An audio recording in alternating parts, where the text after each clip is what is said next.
कल हमने इसका स्टार्ट किया था।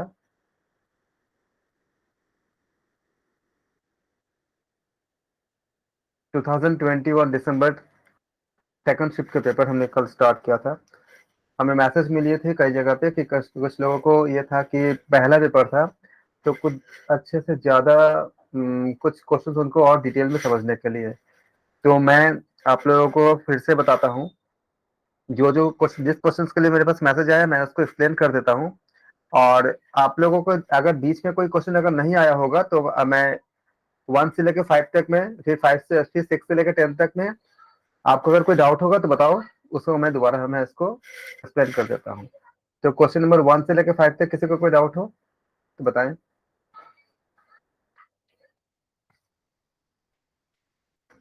1 से 5 के अंदर कोई डाउट नहीं है ना? सर अगर यदि एक बार हो जाए तो अच्छा रहेगा। कौन सा क्वेश्चन बताइए, 1 से 5 के अंदर कौन सा ये क्वेश्चन? फर्स्ट में जो मैंने रेशो का पूछा था, मतलब जो आपने डिवाइड किया था ना। ठीक है, क्वेश्चन नंबर बताइए।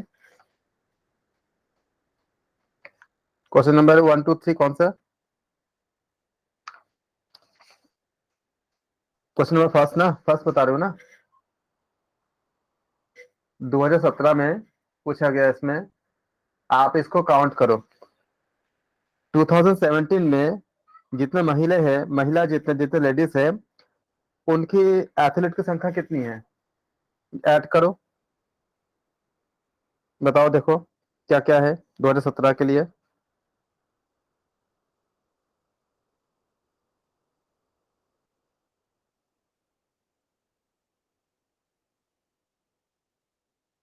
ऐड कीजिए। क्या आपको मिला 2.9, 1.7 फीमेल के लिए, 1.9, 3.8 मिले 2017 में फीमेल के लिए। देखिए कितनी है, 2.9। फिर कितनी है आपका, 1.7। फिर कितनी है आपका 1.9। फिर कितना, 3.8। इतने वक्त इतने क्लियर हो गया, इतनी तो फीमेल है ना। इसका अब ऐड करेंगे तो कितना आएगा, 2.9 प्लस 1.7 प्लस 1.9 प्लस 3.8। इतने में कोई दिक्कत है? मेरी आवाज आ रही है ना सबको? आ रही है सर। हाँ सर, वो जो रेशो वाला है ना, जो आपने यहाँ लिखा है 28.2 डिवाइडेड बाय 21.5। क्वेश्चन नंबर कौन सा बताइए, 1 2 3 कौन सा, 1 के लिए बता रहे हो ये आप? मुझे लगता है थर्ड होगा रेशो, जो है ना ये टोटल मेल थर्ड था फीमेल सर, ये रेशो। टोटल का निकाल के हम। ठीक है, थर्ड का निकालते हैं हम। क्या बोला थर्ड में? थर्ड में बोला है, अगर इसको हिंदी में जज करे तो, which country has the best total male female ratio from 2016 to 2020 तक, यानी कि वर्ष 2016 से लेके 2020 के दौरान किस देश का कुल पुरुष महिला का अनुपात सर्वाधिक है? तो इसमें बताइए कि 2016 से लेकर 2020 के अंदर हमें ए बी सी डी चार दिया ना। बताओ ए के लिए कितना होगा, काउंट करो। क्या पूछा है, पुरुष और महिला का अनुपात पूछा है। तो ए में कितने पुरुष होंगे, देखिए। ए में पुरुष काट के कितना आएगा, 3.6 आया। फिर कितना आया, 4.3 आया, वर्टिकली नीचे आएंगे। फिर कितना आया, 5.3 आया। फिर 6.7 आया, फिर 8.3 आया। ये क्लियर है? ये सारे मेल के लिए हैं। सबको ऐड करेंगे तो कितना आ जाएगा, इनको ऐड करके बताइए कितना आया आपका। 3.6 प्लस 4.3 प्लस 5.3 प्लस 6.7। 28.2 28.2 आ गया सर। और फिर फीमेल का ऐड कीजिए।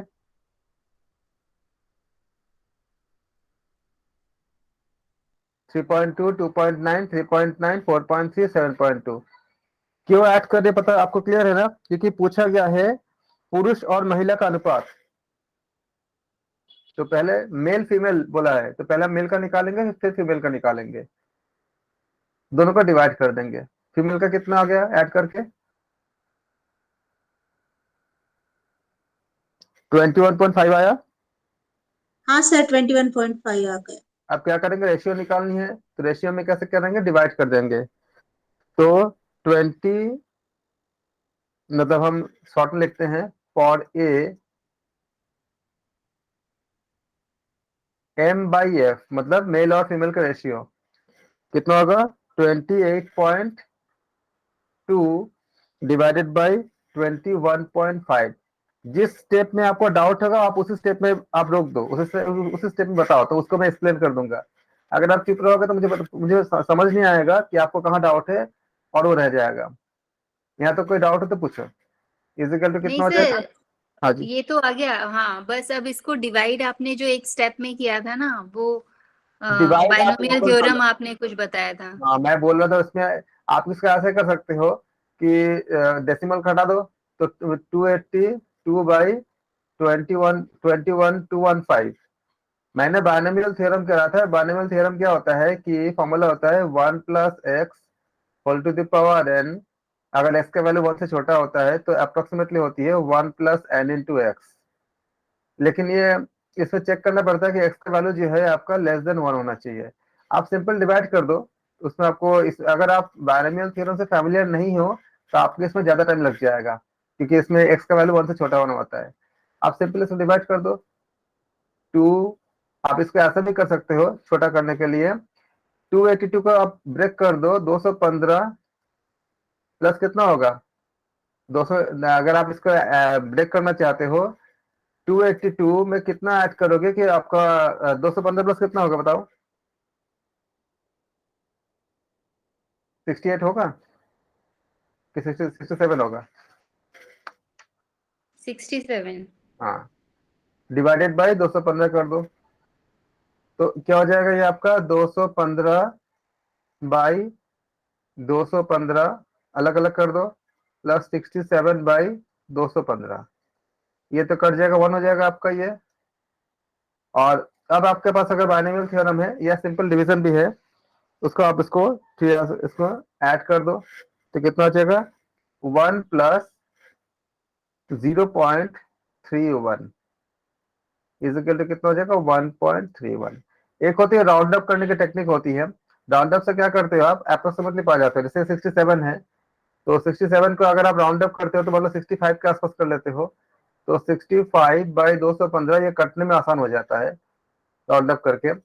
आप जैसे आपने पाया 67/215 है, आप क्या करो कि डेसिमल यहाँ लगा दो दोनों की जगह, तो कितना हो जाएगा आपका, ये राउंड अप करने के बाद 6.7 है जो आपको करीब करीब 7 के करीब ले जाता है, बाई कितना है आपका 21.5 है, तो जब लगभग आपका 22 के तरफ ले जाती है, तो कितना हो जाएगा 7/22।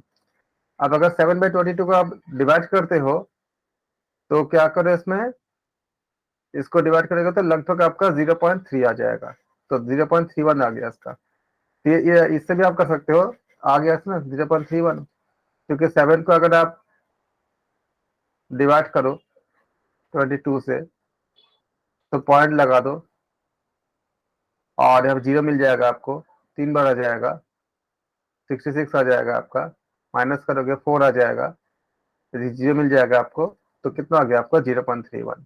इसे कहते हैं हम लोग राउंड अप टेक्निक कहते हैं। तो राउंड अप टेक्निक करने से क्या होगा, आपका जो लंबा सा डिवीजन था 67/215 ये आपका कन्वर्ट हो गया 7/22, तो ये ज्यादा आपका आसान हो गया। और अगर आपका और थोड़ा सा, अगर आपको 7/22 का वैल्यू अगर निकालने के लिए अगर डिवाइड नहीं करनी है, तो एक तरीका और होता है। आप जानते हो कि पाई इजिकल टू क्या होती है 22/7 होती है, तो 7/22 एक्चुअली क्या हो गया 1/पाई हो गया। अगर आपको 7/22 निकालनी है तो वैल्यू कितने आपका 1/पाई, तो आप ऐसा भी कर सकते हो, या फिर आप ऐसे जिससे जैसे समझाया मैंने आपको वैसे कर सकते हो। तो क्या हो गया आपका, और इसी को आप बाइनोमियल थ्योरम से भी कर सकते हो। बाइनोमियल थ्योरम क्या कहता है, जो बताया अभी आपको मैंने, 1 plus x whole to the power n approximately equal to 1+n into x. तो आपका जो अप्लाई किया कितने 1 प्लस कितना आ गया आपका 67 बाई 67/215, इसमें कोई स्क्वायर वगैरह नहीं है, इसमें आपको ज्यादा जरूरत नहीं है, कहीं ये तब ज्यादा काम आती है जब आपका क्यूब करनी हो, टू द पावर 4 5 करनी हो, तब आपके एन के वैल्यूज, क्योंकि उतना लंबा लंबा आपका स्क्वायर क्यूब से हटने के लिए बाइनोमियल थ्योरम आपको ज्यादा हेल्प करता है, वरना आप इसको राउंड अप करके निकाल लोगे तो भी आपका छोटा हो जाएगा डिवीजन। 7/22 हो गया, मतलब 70 को आप 22 से डिवाइड कर दो, सिंपल आ गया इसमें, तो आपका 0.31 आ गया। तो इसमें से कोई भी अप्लाई कर सकते हो या सिंपल डिवीजन भी कर सकते हो। क्लियर हो गया? लेकिन ये सारी चीज आपको थोड़ा प्रैक्टिस के बाद ही आएगी, मतलब हाँ, जिनको प्रैक्टिस बहुत अच्छी होती है उनके लिए एकदम बाएं हाथ का खेल होता है, कोई कैसा भी, मतलब आप बहुत तरह से निकाल सकते हो, लेकिन जिनको प्रैक्टिस नहीं है तो थोड़ा सा उनको प्रैक्टिस करने पड़ेंगे, या आप सिंपल डिवीजन भी कर सकते हो। क्लियर हो गया? और कोई क्वेश्चन 1 से लेकर 5 के अंदर? ठीक है, तो 1 से लेकर 5 तक डन है। फिर 6 से लेकर 10 के अंदर बताइए, किसी को कुछ पूछना हो तो। 1 से लेकर 5 डन है, 6 से लेकर 10 तक।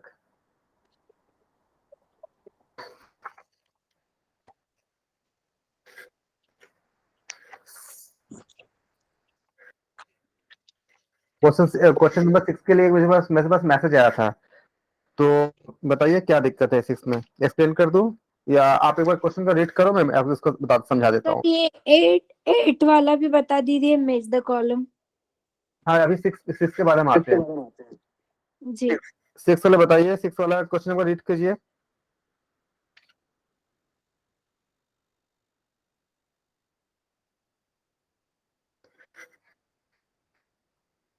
इसी आपका क्या बोला है, association of Indian university AIU is established with the objective.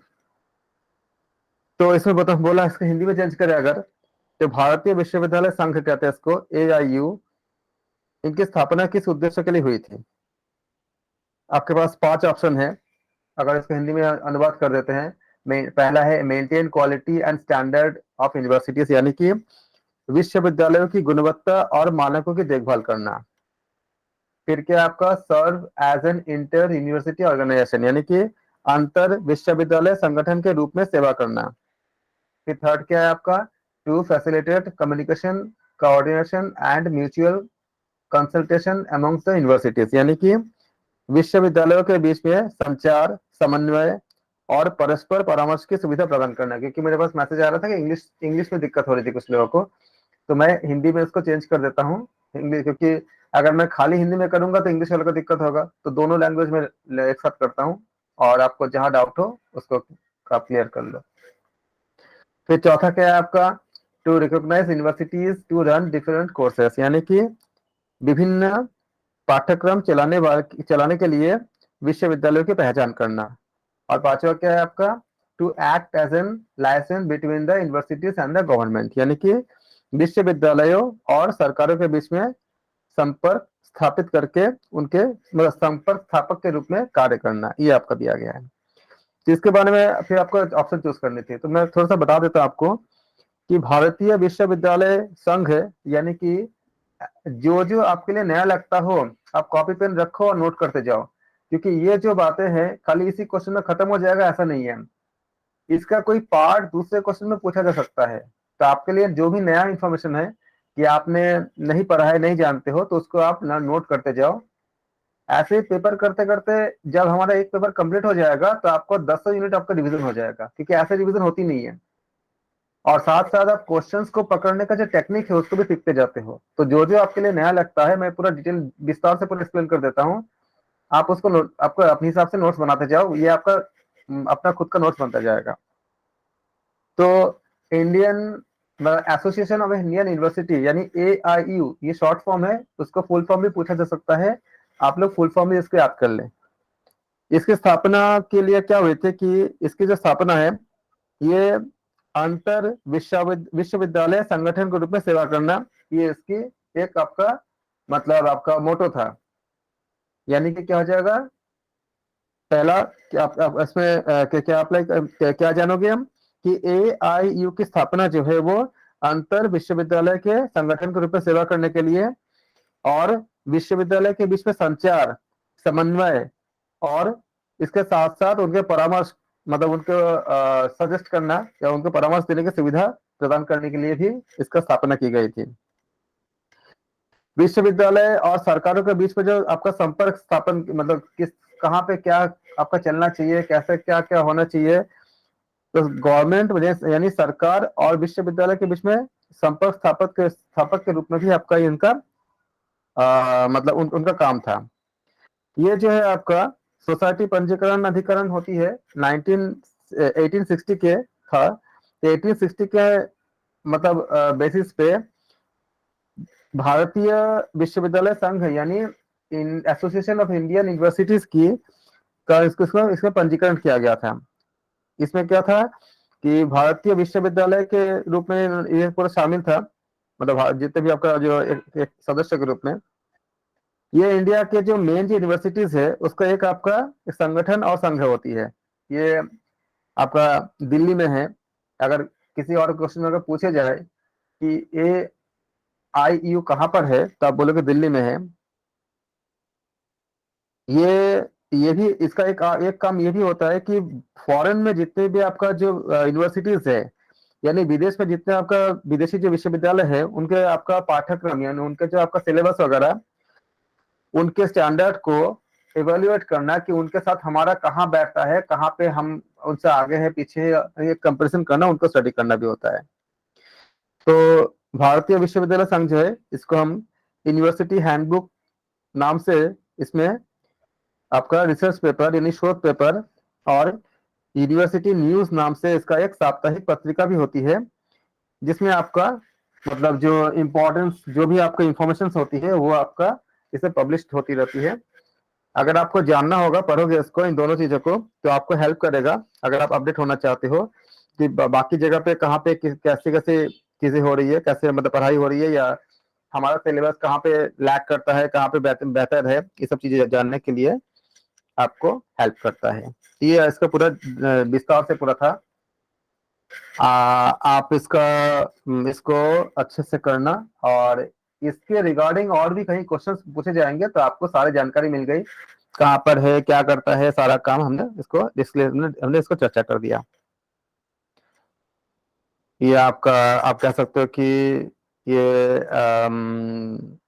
University और गवर्नमेंट के बीच में एक सेतु का काम करता है कि सरकार को सारा चीजें पता नहीं होता तो सरकार को इन्फॉर्म करना। जैसे हमारे नई शिक्षा नीति आई है तो नई शिक्षा नीति में क्या क्या हमारे देश में शिक्षा एजुकेशन को कैसे बेहतर करनी है, बाकी का एजुकेशन कैसे जा रही है, उनका बेस्ट हम क्या ले सकते हैं, ये सब चीजें जो है इनको हेल्प करता है। इनके पास जो एक्सपर्ट्स है वो गवर्नमेंट को इसका सजेशन देते हैं। होप के आपको जिन्होंने मैसेज किया था क्लियर हो गया होगा। तो ऑप्शन क्या हो जाएगा आपका बी, सी और ई, ये तीन में से हम चूज करेंगे तो ऑप्शन डी सही हुआ था। फिर आपका आता है क्वेश्चन नंबर आपका 7। क्या बोला है, what is the type of graphic organizer और mind tool used for knowledge organization that can help learners interpret, represent and organize information by making a graphic in cooperation with others। Question आपका read कर लो फिर मैं आपको बताता हूं। इसका 4 option है, कॉन्सेप्ट मैपिंग और उसके बाद आपका है डाइवर्जेंट क्वेश्चंस, जेस्चर प्रॉम्प्ट्स और हाइपरमीडिया। तो इसमें क्या होती है कि इसको अगर हम हिंदी में करेंगे तो इसका हिंदी क्वेश्चन का हिंदी क्या हो जाएगा, what type of graphic organizer और माइंड टूल यूज्ड, यानी कि ज्ञान प्रबंध के लिए आवश्यक लेखा चित्र और संगठन और बुद्धि उपकरण का प्रकार क्या है जो दूसरों के साथ सहयोग से बनाए गए लेखा चित्र, ग्राफिक मतलब क्या होता है, लेखा चित्र होती है, लेखा चित्र के द्वारा अधिगम करता मानो जो लर्नर होता है, आप तो पढ़े होंगे अधिगम, आप पहले फर्स्ट यूनिट पे, अधिगम करता की व्याख्या करते हुए उनको रिप्रेजेंट करने यानी उनको प्रस्तुत करने और सूचना को व्यवस्थित करने में मदद कर सकता है। 4 ऑप्शन है। पहला ऑप्शन क्या है, कॉन्सेप्ट मैपिंग, इसको हिंदी में क्या बोलते हैं, अवधारणा मानचित्रण। फिर बी क्या है आपका डाइवर्जेंट क्वेश्चंस यानी कि अपवादी प्रश्न, और सी क्या है आपका जेस्चर प्रॉम्प्ट्स यानी कि जिसको हमने बॉडी लैंग्वेज नहीं कहते, भाव भंगिमा, तो भाव भंगिमा प्रदर्शन, और डी क्या है आपका हाइपर मीडिया यानी कि अति उच्च मीडिया। तो अवधारणा जो मानचित्रण होती है ये ज्ञान प्रबंध के लिए, नॉलेज के लिए एक आपका जरूरी जो है मतलब लेखा चित्र यानी कि ग्राफिक्स और इसका ग्राफिक्स कह सकते हो कि वो इसका इसका जरूरत है, यानी कि लेखा चित्र संगठन और बुद्धि उपकरण के प्रकार होती है, हम जो जिसको हम लोग इंटेलेक्चुअलिटी कह सकते हैं। ये दूसरे के साथ क्या करता है, कोऑपरेशन करता है यानी कि सहयोग करता है। तो दूसरे के साथ सहयोग से जो बनाते हैं हम, इसमें बनाए गए जितना ग्राफिक्स होता है या लेखा चित्र होता है उसके जरिए हम एक्सप्लेन करते हैं। जैसे हमने पावर पॉइंट करते हैं ना, पावर पॉइंट प्रेजेंटेशन वगैरह, तो कैसे करते हैं, ग्राफिक्स के जरिए हम इसका इस्तेमाल कर सकते हैं उसको एक्सप्लेन करने, उसको रिप्रेजेंट करने, या जो हमारे पास इंफॉर्मेशन होता है यानी कि जो सूचना होती है उसको एक व्यवस्थित रूप से आपको मतलब उसको प्रेजेंट करने में काफी हेल्प करता है ये। इसके साथ ही हम देखते हैं कि जो स्टूडेंट्स के जो आपका जो क्रिटिकल जो आपका जो थॉट्स होती है उनके तथ्य को, उनके चीजों को समझने में भी हेल्प करता है। तो इन सब अगर चारों को मिलाएंगे मतलब उनका क्रिटिकल आपको कह सकते हो कि तथ्य मतलब कॉन्सेप्ट उनके समझने में भी हमें हेल्प करता है। तो फिर ऑप्शन कौन से होंगे, 7 का ए हो जाएगा। 8वें में बताइए क्या दिक्कत थी, कोडिंग एनकोडिंग, इसमें एक बार रीड कीजिए, हमें मैच करनी थी, कॉलम मैच करनी थी।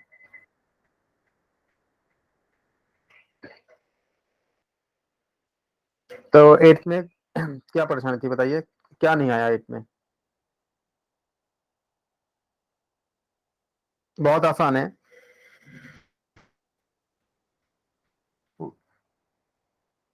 पहले क्या बोला आपका, कम्युनिकेशन पैराडिज्म, इसको हम क्या बोलेंगे हिंदी में,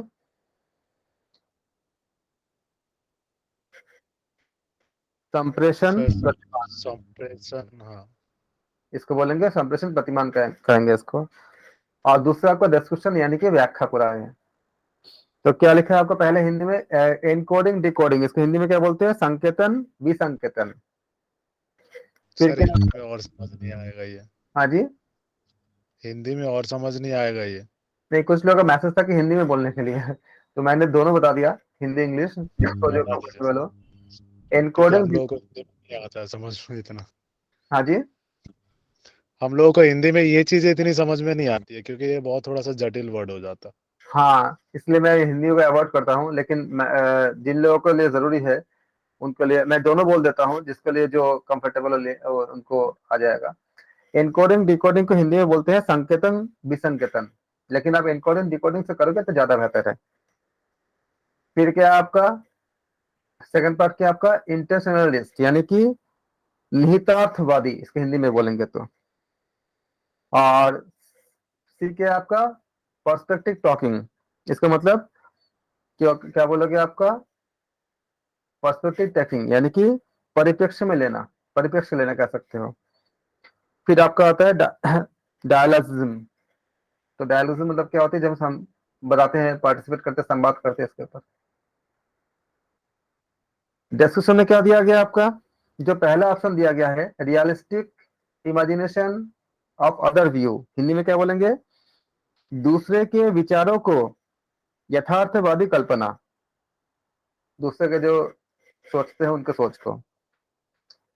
ऑप्शन सी सेकंड पार्ट क्या दिया है, participants are autonomous information processor, क्या बोलेंगे इसके हिंदी में, भाग लेने वाले स्वायत्त सूचना संसाधित, यानी जो जो पार्टिसिपेट कर रहे हैं उनके लिए, जितने पार्टिसिपेंट होते हैं। थर्ड क्या है आपका, conceding communication as a process that use languages, यानी कि एक ऐसा प्रक्रिया, एक ऐसा प्रोसेस जिसमें आपका संप्रेषण की जो मतलब हम जो कम्युनिकेशन करते हैं उसकी इमेजिन करना, उसका उसका उसका कल्पना करना इत्यादि, जो भाषा का उपयोग हम करते हैं उसके जरिए। और फिर क्या है आपका पर्पसफुल यूज ऑफ लैंग्वेज, यानी कि भाषा का आपका कोई उद्देश्यपूर्ण उपयोग करना, ये आपको दिया गया है।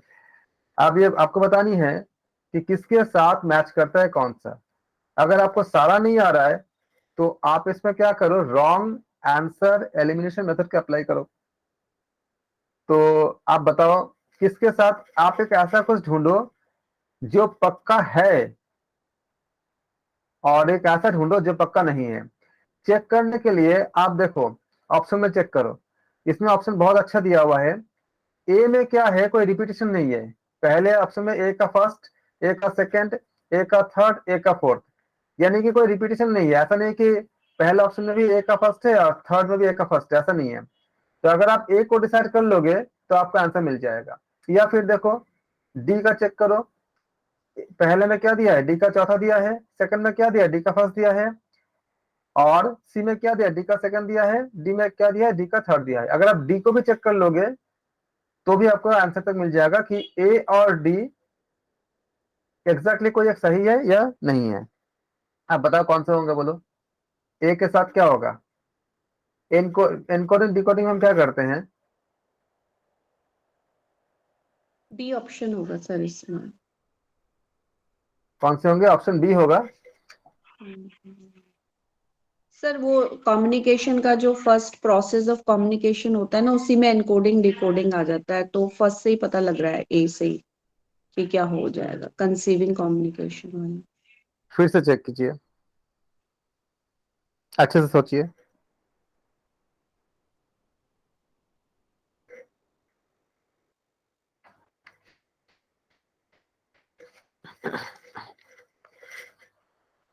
सी होगा, सी। हाँ जी, क्योंकि एनकोडिंग डिकोडिंग क्या करता है, इन्वॉल्व करता है आपका कंसीविंग करने के लिए, कम्युनिकेशन करने के लिए। ये एक प्रोसेस है जो यूज करता है लैंग्वेजेस को। नॉर्मली कंप्यूटर्स में हम एनकोडिंग डिकोडिंग इत्यादि करते हैं इसमें। तो आप सारा को मैच कराओगे, क्या होगा, ऑप्शन सी होगा, क्योंकि ए के साथ थर्ड होगा ही होगा, जी ए सर। के साथ थर्ड ही होगा। Conceiving communication as a process that uses language. हमने क्या कर रहे थे जब हमने एनकोडिंग डिकोडिंग किया था, एक किसी बात को भेजने के लिए, ताकि हमारे बात बीच में कोई पकड़ ना सके, कोई जान ना सके, हम इसको कम्युनिकेशन करते थे इसमें। तो एक के साथ थर्ड होना ही होना है, तो ऑप्शन ऑप्शन सी हो जाएगा। आठवें में किसी को कुछ जानना है, किसी को डाउट है कोई, क्लियर हो गया। 10 तक में कोई दिक्कत है, अगर 10 तक में कोई दिक्कत है तो बताइए। 6 से लेकर 10 के अंदर।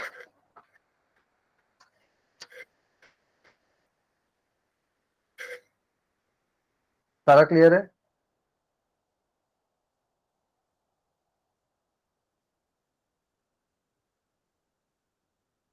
क्लियर है सर। 10वें में कोई दिक्कत तो नहीं है?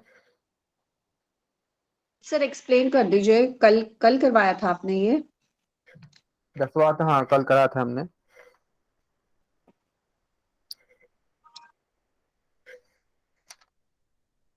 दसवां के लिए हमने बात किया था ना, 10th वाला। पहले क्या बोलते हैं आपका, कंकरेंट, आपका concurrent validity, constant validity, convergent validity और फेज वैलिडिटी। इनमें से बताइए क्या होती है, कौन सा? कंस्ट्रक्ट वैलिडिटी का। हाँ, अगर कोई डाउट हो तो बताइए। क्लियर है? क्योंकि हमने कल इसको एक्सप्लेन कर दिया था, और अगर फिर भी चाहते तो मैं बता दूंगा दोबारा।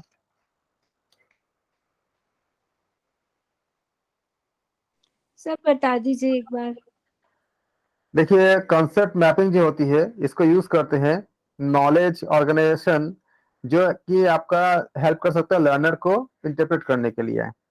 ये रिप्रेजेंट करता है, आपका ऑर्गेनाइज करता है इंफॉर्मेशन को, जैसे आपको ग्राफिक्स के जरिए, या मतलब उसको ग्राफिक्स के साथ उसको कोऑपरेशन करने के लिए, जैसे आप पावर पॉइंट करते हो या दूसरे कुछ करते हो, तो आपको बहुत से ज्यादा बातें आपको छोटे में बताते नहीं है, तो ग्राफ से या एक डायग्राम से आप कह सकते हो। जैसे आप मान लो कि ध्यानात्मक स्थिति को आप दिखाना चाहते हो, तो ध्यानात्मक स्थिति के लिए आप पूरा एक पेज लिख दो या ध्यान की मुद्रा बना दो, जैसे भगवान बुद्ध की मुद्रा है, तो ध्यान को समझ आ जाएगा। इस तरह से इसको आपको हेल्प करता है। तो ये इसको जब हम ऐसा करते हैं, उससे हम कहते हैं इसको क्या, आपका जो कॉन्सेप्ट को मैपिंग करते हैं, तो हम ये कह सकते हैं कि जो कॉन्सेप्ट मैपिंग जो है ये आपका डायग्राम से या ग्राफिकल के जरिए या माइंड टूल के जरिए जिससे हमारा कोई विजुअली जो हम रिप्रेजेंट कर सकते हैं, मतलब देख करके दृश्य के जरिए किसी रिलेशनशिप को। जैसे आप देखते हो कि इसी को बताने के लिए बहुत से सिंबल बनाए गए हैं, जैसे रेड क्रॉस। तो रेड क्रॉस देख के आपको समझ आ जाएगा कि ये आपका मेडिकल से संबंधित है।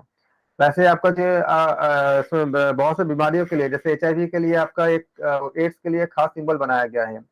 उसी तरह से अलग अलग आपको एक ग्राफिक्स के जरिए कि आपको आप जब कभी कहीं रोड पे जाते हो तो ड्राइवर के लिए सिंबल बना होता है कि आपका किस तरह का टर्न लेनी है, कहाँ पे क्या है, तो खास तरह का सिंबल बनी होती है और वो लाल कलर से होती है ताकि दूर से दिख जाए। तो वो आपको उनको ये सेम कॉन्सेप्ट है कि उसका आइडिया देता है दूर से ही, खाली ग्राफिक्स के जरिए। तो इसको हम कहते हैं, इसलिए इसको आपका हो गया कि कंफ्लुएंट 4 तरह की जो वैलिडिटी होती है। फेस आप देख के कर सकते हो कि किसी को, जैसे मान लो कहते हैं ना कि आपने पढ़ा भी होगा कि हठयोगी के लक्षण क्या है। तो नयन प्रसन्न आपका जो एक पूरा श्लोक है, तो उसका नयन कैसे होगा, उसका चेहरे में पूरा चमक होगा, ये सब क्या आपका फेस वैलिडिटी है, खाली देख के आप कह सकते हो। अब जैसे मान लो कि अगर आपने बुक देखा, आपने किताब को ज्यादा आपको पता नहीं है, लेकिन आपने देखा कि उसमें मेढक का या पूरा डाइसेक्शन करके कुछ बनाया हुआ है, हार्ट बनाया हुआ है, लंग बनाया हुआ है, बॉडी पूरा एकदम पूरा अंदर का पूरा डायग्राम है, तो आप कह सकते हो कि ये बायोलॉजी की बुक है, भले ही आपको बायोलॉजी बिल्कुल नहीं आता। तो ये आपको क्या होता है, वो उसके आप देख करके उसका कंटेंट वाले, इसका कंटेंट, उसका अंदर का कंटेंट क्या है, तो आप बोलोगे कि बायोलॉजी का है। जैसे आप मान लो कि आप एक टीचर हो, आपको बस कॉपी चेक करने के लिए आ गया और आपको बायोलॉजी नहीं आता, लेकिन आपने देखा कि बहुत सा डायग्राम बना के रखा है जिसमें हार्ट का, लंग का ऐसे ऐसे डायग्राम बना के रखा है, तो आप बोलोगे कि ये तो बायो का कॉपी है, मुझे क्यों दे दिया है। ये कंटेंट वैलिडिटी है कि ये कंटेंट आपसे मैच नहीं करता। तो ये इसका अलग अलग वैलिडिटी है।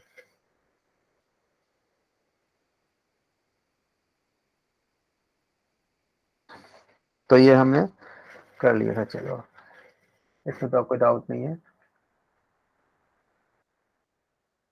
कल हमने किया था 22 तक, किया था हमने 21 तक किया था। कल 22 कोशिश कीजिए करके हमने।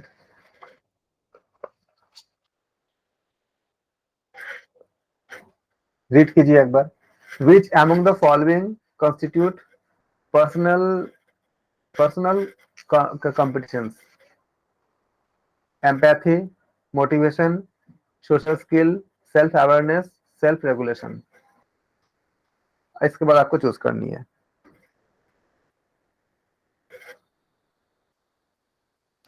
एम्पैथी को एक्सप्लेन कीजिए। एम्पैथी क्या होती है? एक होती है सिंपैथी, एक होती है एम्पैथी। एम्पैथी और सिंपैथी में क्या अंतर है? सिंपैथी तो सर सहानुभूति हो गया। हाँ, एम्पैथी और सिंपैथी में क्या अंतर है? खुद के लिए सर ग्रेट फीलिंग होना, कुछ ऐसा हो सकता है। एम्पैथी सबको नहीं आता है। एम्पैथी बहुत हाई लेवल की चीज है और हम पूरा दुनिया जो डिमांड करती है, जो जिसके लिए पूरा मतलब हम मतलब जिसको पाने के लिए हम मतलब व्याकुल होते हैं, वो एम्पैथी होती है। तो बताइए एम्पैथी क्या हो सकता है, गेस कीजिए। एम्पैथी बहुत कम मिलती है, जहां मिल जाती है उसके लिए हम जान भी दे देते हैं, एम्पैथी अगर मिल जाए तो। लेकिन एम्पैथी बहुत ही अंदर की चीज होती है, जो इसमें कोई मिलावट नहीं हो सकता। एम्पैथी में मिलावट हो सकता है, जैसे हम कहीं गए तो हम दुख का कोई वातावरण हुआ तो हम भी थोड़ा सा दुखी हो गए, या फिर दुखी होने का हमने एक एक्सप्रेशन किया, ये सिंपैथी हो गया। लेकिन एम्पैथी बिल्कुल अलग है। बहुत बार पूछा भी गया है एम्पैथी के बारे में।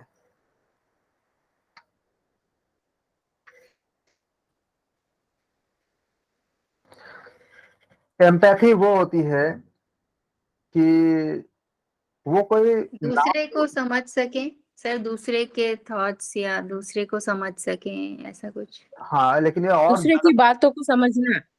सर हाँ, हमदर्दी दिखाना या किसी के प्रति एम्पैथी इससे भी बहुत ज्यादा बड़ी है, उससे भी बहुत ज्यादा गहरी होती है। अगर एम्पैथी किसी का मिल जाती है ना, तो आप दूर से भी किसी को दुख को खत्म कर सकते हो, अगर एम्पैथी। लेकिन एम्पैथी में मिलावट नहीं हो पाता। जैसे मान लो छोटा बच्चा न्यूबॉर्न बेबी है और माँ को पता होता है कि बच्चे के साथ क्या क्या दिक्कत आ रही है, भले ही बच्चे बोल ना सके, और बच्चे को कोई भी दिक्कत होती है तो माँ परेशान हो जाती है पूरा। मतलब उस समय ऐसा होता है कि हमारे साथ मान लो कि अगर भगवान अगर किसी कभी ऐसा कुछ हो, लेकिन अगर कोई संकट आता है, यहाँ तक कि जानवर के बच्चे को भी, एक बार हमने देखा था डिस्कवरी में कि एक हिरन के बच्चे को एक शेर आके अटैक कर रहा था। उस समय माता हिरन जो माँ थी वो उसने देखा और उसके शरीर में ऐसा ताकत आया कि वो जाके इस तरह से मतलब शेर पे हमला किया कि शेर वहां से भाग गया। नॉर्मल कंडीशन में क्या होता है कि शेर आके हिरन को भी खा जाता है, बड़े हिरन को भी खा जाता है। तो वो जो उसके अंदर से तो अपने मतलब बच्चे को बचाने के लिए जो वो कुछ भी कर देगी, मतलब उसको सोचेगा नहीं कि मतलब कोई हिस्सा मतलब हिसाब किताब नहीं है, नाप तोल नहीं है। जो वो अंदर से जो प्रेम आती है, जैसे आप पराभक्ति पढ़े हो, अपरा भक्ति पढ़े हो, मतलब जो नवधा भक्ति है, और भी कई तरह के आपको जो मतलब जो भक्ति के बारे में नारद भक्ति सूक्त अगर पढ़े हो योग में, तो वो जो एक अंदर की जो एक भावना होती है जिसके सामने कोई मतलब कैलकुलेशन नहीं होता कि हम इतना प्यार करेंगे, हम इतना सहानुभूति दिखाएंगे, हम इतना, वो नहीं होता उसके लिए। करुणा सर, करुणा शब्द यूज कर सकते हैं सर करुणा तो उसमें? बहुत ज्यादा, करुणा तो ऐसे भी हो जाती है, जैसे मान लीजिए हम बाहर गए, हमने देखा कि किसी को एक्सीडेंट हो गया, हमें करुणा हो गया। एम्पैथी, जैसे मान लो कि मैं एक एग्जांपल देता हूँ कि एक बार रियल घटना है कि अमेरिका के राष्ट्रपति थे, शायद क्या नाम था उनका, लिंकन, क्या नाम था, हाँ, अब्राहम लिंकन नाम। तो थे और वो देखे रास्ते में कि किसी कोई मतलब कोई कीचड़ में बड़ा सा कोई पोखरा सा था, पॉन्ड था या ऐसा कुछ था, जहां पे एक सुअर जो है फंस गया था और वो डूब रहा था, वो मतलब निकल नहीं पा रहा था, लग रहा था कि मर जाएगा वो। उन्होंने क्या किया कि उसी समय अपना काफिला रोका, तुरंत गाड़ी से निकल गए और जाके वहां पे जंप किए, पूरा खुद पूरा कीचड़ कीचड़ हो गए, लोग समझ ही नहीं पाए कि हुआ क्या। फिर जा करके वो बहुत मतलब जद्दोजहद करके उसको निकाल के ले आए, बाहर निकाल के ले आए, बचा के ले आए। तो लोगों ने पूछा कि आपने हमें, हमारे सामने इतने सारे सिक्योरिटी है, गार्ड है, आप किसी को भी कर सकते थे। बोले नहीं, एक आत्मा कष्ट में थी, उनसे उनके मुंह से ये शब्द निकला था, उनके मुंह से कोई जानवर प्राणी कुछ नहीं निकला था, एक आत्मा बहुत तकलीफ में थी। तो वो जो एक सेकंड का भी मतलब उसका वो नहीं होगा कि हम ऐसा करें, वैसा ऑप्शन नहीं सोचेगा, वो जाके तुरंत उसको बचाया। हो सकता है कि उनको अपने अपने जीवन का भी मतलब कोई वो न रहे कि हमें हमें खतरा हो सकता है। वो जो अंदर के जो भावना, जो तीव्र भावना होती है, जो मतलब नॉर्मली माँ के अपने एक मतलब माँ जो है बच्चे के लिए आती है। अगर बच्चे अगर कहीं पे कुछ ट्रबल देखता है छोटा बच्चा और माँ अगर देखती है, तो शायद माँ ये नहीं सोचेगी कि मेरा जीवन, मेरा जान खतरे में हो सकता है। वो कैसे भी जाके अब एक सेकंड में वेट नहीं करेगी, फ्रैक्शन ऑफ सेकंड में दौड़ जाएगी, जाके बचा के ले आएगी। वो जो प्रेम होती है, वो जो भावना होती है, उसके एम्पैथी कहते हैं। पूरा दुनिया उसी के, अगर ऐसे एम्पैथी किसी के साथ हो जाए तो दूर से ही जो है, जिसको उसी का दूसरा फॉर्म होती है, आपको जो हम लोग आजकल जो रेकी वगैरह जो बोलते हैं, उसी का एक फॉर्म होता है। हालांकि रेकी अपना एक दूसरी जगह है, और भी कई चीजें बोलते हैं कि ऐसा किया जाता है, होता है, लेकिन उस तरह की भावना होना चाहिए, तो उसको एम्पैथी कहते हैं।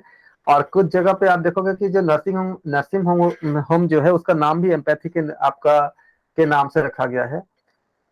जैसे सुदामा का आपका जो भक्ति था कि कृष्ण के प्रति, जैसे इसमें एक बार बताया गया था कि जब अक्रूर जी गए थे, क्योंकि अक्रूर जी का बहुत घमंड था कि हमें ब्रह्म ज्ञान प्राप्त है, और उनको ज्ञान था भी। तो कृष्ण ने कहा कि जाओ एक बार जा करके अब आप वृंदावन में जो गोपियां हैं उनको जाके थोड़ा सा ज्ञान दे दो, थोड़ा सा समझा दो, ब्रह्म ज्ञान दे दो, क्योंकि वो उनको जरूरत है। तो एक्चुअली अक्रूर जी का घमंड को तोड़ने के लिए उन्होंने भेजा था। तो अक्रूर जी वहां गए और उसके बाद तो बहुत सी लंबी कथाएं हैं। अक्रूर जी खुद रो के चले आए कि हमारा ज्ञान क्या है उनके सामने। तो उसमें एक कथा आती है कि अक्रूर जी बोले कि कृष्ण का जो है ना बहुत ज्यादा वो है, मतलब सरदर्द है बहुत ज्यादा। तो वो उनका सर दर्द कैसे ठीक होगा?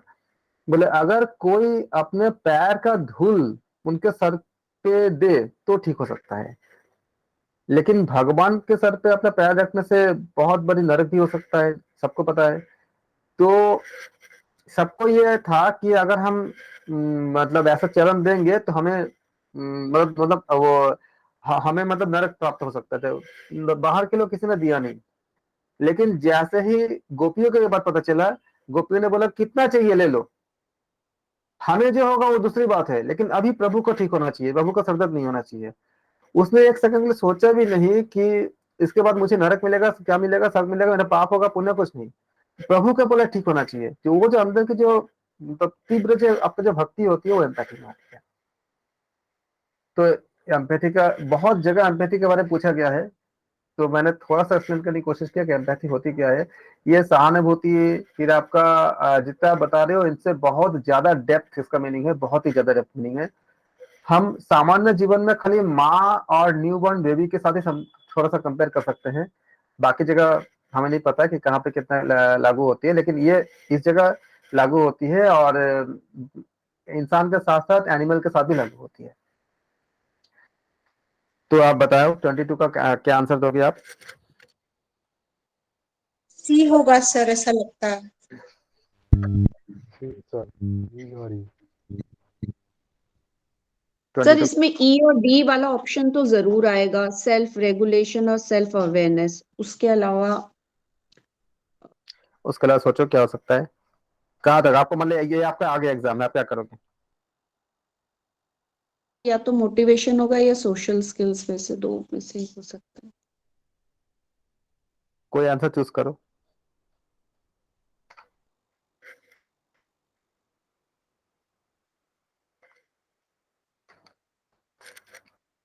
सी है सर। सी होगा इसमें सर। सोशल स्किल नहीं आएगा सर, सी होगा, सोशल स्किल होगा। कहाँ आएगा? वो बिल्कुल सोशली रिलेटेड होगा, इसलिए मैं सी बोल रही हूँ। बिल्कुल सी सही। आएगा सर। तो हिंदी में सी। बोलेंगे तो आपका जो ये जो ऑप्शन दिया गया है, इसमें हम बोलते हैं इसको समानु समानानुभूति बोल देते हैं, कि समान अनुभूति, सहानुभूति नहीं है, सहानुभूति नहीं है, समानानुभूति। समानानुभूति मतलब अगर मेरे घर में किसी का डेथ हुआ है तो मेरे जितना अनुभव हो रही है उतना ही बराबर अनुभव सामने वाले का होगा। सह अनुभूति अलग चीज होती है, समा अनुभूति एकदम इक्वल होना चाहिए। जैसे बच्चे को अगर कोई दर्द हो रही है तो माँ को उसकी उसी के बराबर दर्द होती है, तकलीफ होती है, वो समा अनुभूति, इसको बोलते हैं समानुभूति, समानानुभूति, समानानुभूति। तो ये आपको जो एम्पैथी की हिंदी होती है, और आप बाकी तो जानती है मोटिवेशन का हिंदी होती है अभिप्रेरणा, और सोशल स्किल आपको पूरा समाज से संबंधित होती है, सेल्फ अवेयरनेस स्व जागरूकता होती है, और आत्मनियंत्रण होती है, सेल्फ रेगुलेशन। तो ऑप्शन सी इज करेक्ट। किसी को डाउट तो नहीं है? ऑप्शन सी करेक्ट होगा, क्योंकि बी डी ई अगर आप बोल रहा है कि which among the following consider personal competition, तो पर्सनल के लिए क्या होना चाहिए आपका? ये तो नहीं होगा, तो क्या हो जाएगा आपका? ऑप्शन सी हो जाएगा। What is the program? बताइए। पहले आप ट्राई करो, क्योंकि आप गलत करो कोई बात नहीं, ट्राई करो, क्योंकि एग्जाम में आपको फेस करनी है, फिर मैं इसको सही करूंगा। मैं ही अगर आंसर दे दूं तो फिर वो आपको ज्यादा मतलब फायदा नहीं होता। कोशिश करो आप, क्या क्या हो सकता है, फिर गलत होगा तो फिर वो गलती में सही करूंगा तो आपको ज्यादा फायदा होगा। 23 का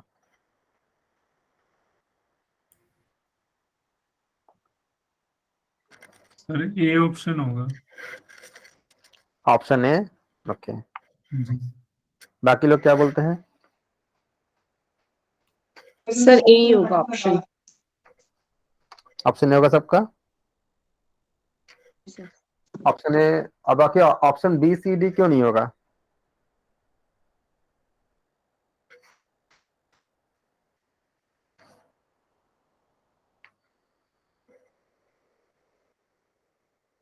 डेटा को प्रॉपर लगाना या प्रॉपर व्यवस्थित करना, वो कुछ होता है शायद। मैं खाली सही है, आपका आंसर सही है, ऑप्शन ए सही होगा।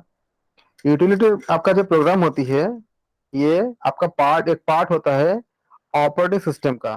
मतलब हम कह सकते हैं इसको अगर इस तरह से कि utility program is a part of the operating system which carries out defragmentation of disk formatting.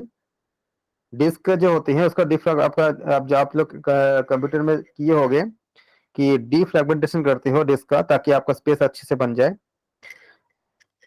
ये आपका एक सिस्टम एप्लीकेशन होती है जो एग्जीक्यूट करती है स्पेसिफिक टास्क का। जनरली क्या होती है, ये आपका दिखाता है कि जो आपका जो ऑप्टिमल मेंटेनेंस है कि नहीं, ये आपका सारा जो सिस्टम अप टू डेट है कि नहीं, रिसोर्सेस इत्यादि। तो यूटिलिटी प्रोग्राम जो है ये आपको असिस्ट करता है मैनेजमेंट ऑफ कंप्यूटर के जो अलग अलग फंक्शंस होते हैं इन सबको मिला के। इसके रिसोर्स हो गए, फाइल्स हो गए, इसको मिलाकर हम कहते हैं इसको यूटिलिटी प्रोग्राम कहते हैं। तो ये आपका ऑप्शन ये सही है, क्योंकि इसका संबंध किससे होती है, डिफ्रेगमेंटेशन के साथ होती है, तो ऑप्शन ये सही है। 24 identify the sequence of cultural barriers in the communication as listed by expert। 24 कोशिश कीजिए, आप लोग जितना ज्यादा अटेम्प्ट करोगे ना पहले ना, करते करते करते करते 4-5 पेपर के बाद आपको बहुत आसान लग हो जाएगा। लेकिन डिपेंडेंसी आपको तोड़ने पड़ेंगे, पहले आप खुद कोशिश करो फिर हम व्याख्या करेंगे।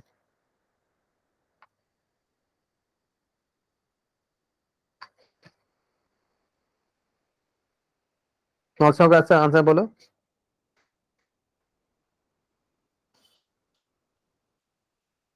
सर सी। सी, ओके, बाकी लोग बताएं, मैं अभी बताता हूँ कि सी सही है कि नहीं है।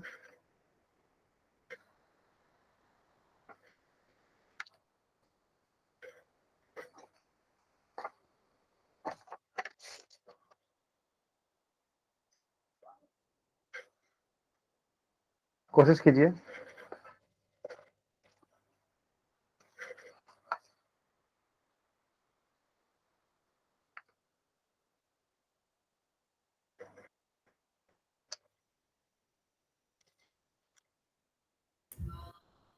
Sir B. बी बताइए आंसर। जी बी फॉर बॉय। जी